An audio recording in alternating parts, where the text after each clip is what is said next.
स्थानिक स्वराज्य संस्थेच्या निवडणुका आणि शिवसेना आणि भाजपनं वेगवेगळ्या लढवल्या, त्यामुळे आता भाजप समविचारी पक्ष राहिलेला नाही अशी टीका शिवसेनेचे खासदार चंद्रकांत खैरे यांनी केली आहे।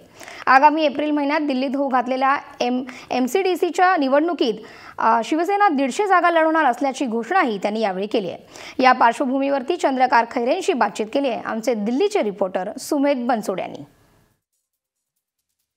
दिल्लीमध्ये पुढच्या महिन्यात होणाऱ्या MCDच्या इलेक्शनमध्ये आता शिवसेना देखील उतरणार आहे। चंद्रकांत खैरे आपल्यासोबत आहेत। चंद्रकांतजी, काय तुम्ही संकेत दिलेले? तुम्ही प्रत्यक्षात मी आणि अनिल देसाईजी आम्ही दोघांनी मिळून आमचा एक रथ तयार केलेला आहे। दिल्लीमध्ये 3 महानगरपालिका आहेत, त्या तिन्ही महानगरपालिकेत आम्ही आमचे उमेदवार उभे करणार आहोत।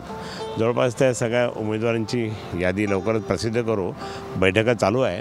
150 जागा लढवण्याची शक्यता आमची आहे शिवसेनेचा, आणि त्याचप्रमाणे आदित्य ठाकरे साहेबसुद्धा या ठिकाणी येऊ शकतात आणि चांगलं वातावरण आम्ही निर्मिती करू लागलो की दिल्लीमध्ये शिवसेनेचं खातं नगर निगममध्ये व्हावं ही सगळ्यांची इच्छा आहे। ती निश्चितच आई जगदंबेच्या आशीर्वादाने पूर्ण होईल। चंद्रकांतजी, नेमकं मोदींच्या गडमध्ये मोदींना चॅलेंज किंवा नाही, मोदींचा गड कुठे आहे? दिल्लीमध्ये ते आता 3 का 4च आमदार आहेत त्यांचे, म्हणजे त्यांचा गड नाहीच आहे आता। कुठल्या विद्यमान जरी असला तर त्यांच्या अँटी इन्कम्पन्सीमध्ये त्यांचे बरेच जण आहे, पण आम्ही कोणत्याही पक्षाला काही कमी समजत नाही।